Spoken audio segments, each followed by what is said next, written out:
जय श्री कृष्ण प्यारे भक्तों। और जैसा कि आपने थंबनेल में देखा, वैसे ये कहानी एकदम सच्ची घटना है।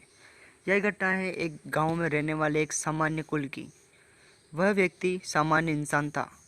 वह कोई प्रकार की भक्ति भाव नहीं करता था। वह अपने घर में किसी भी प्रकार की भगवान की मूर्ति नहीं रखता था।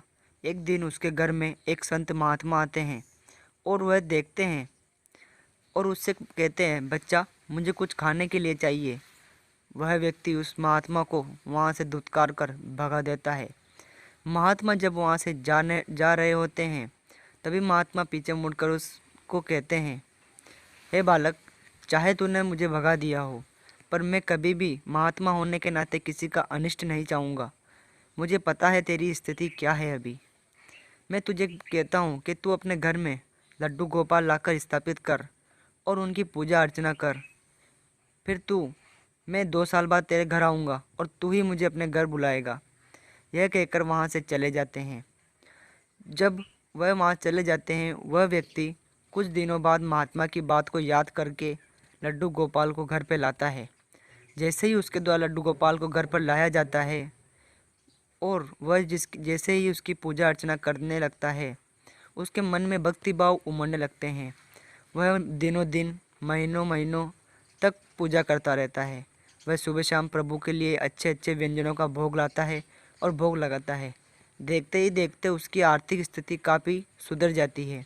वह पहले काफ़ी गरीब हुआ करता था, परंतु महात्मा की बात को ध्यान रखते हुए वह धीरे धीरे एक धनवान व्यक्ति बन जाता है। वह गांव का साहूकार बन जाता है। उसके पास जहाँ पर पहले कुछ ज़मीन भी नहीं थी, उसके पास अब लाखों रुपए और हजारों बीघा ज़मीन हुआ करती है। वह एक साहूकार बन जाता है। वह गांव वालों के लिए एक विशाल भजन और भोजन की व्यवस्था करता है। वह वहाँ पर पूरे गांव वाले आते हैं। वह 2 साल बाद उसी दिन वह महात्मा फिर आते हैं। वह व्यक्ति उन महात्मा को देखकर पहचान जाता है कि यह वही महात्मा हैं जिन्होंने मुझे कुछ सालों पहले लड्डू गोपाल घर पर लाने के लिए कहा था। वह वह उनको पहचान जाता है और उनको अपने घर पर भोजन के लिए आमंत्रित करता है। प्रभु उनको घर पर लाकर वह उनसे उस दिन किए हुए व्यवहार की माफ़ी मांगता है और उनको कहता है, हे मुनि, मुझे माफ़ करना, मैं अज्ञानी हूँ और मैं आपके आशीर्वाद से ही, आपके कहे अनुसार ही मैंने लड्डू गोपाल की अपने घर में स्थापना की। और देखिए प्रभु, आज मैं कहाँ हूँ और मैं आपके आशीर्वाद से ही गांव में हर प्रत्येक वर्ष भागवत कथा करवाता हूँ और लोगों को लड्डू गोपाल भेंट में देता हूँ, ताकि वह भी भक्ति करें और मेरे जैसा सुखी जीवन व्यतीत करें। यह प्रभु, ये सब आपकी ही कृपा है महात्मा। महात्मा प्रसन्न हो जाते हैं और उसे आशीर्वाद देकर कहते हैं, मैं 2 साल बाद फिर आऊँगा और तू ऐसे ही भक्ति करते रहना। जय श्री कृष्ण प्यारे भक्तों।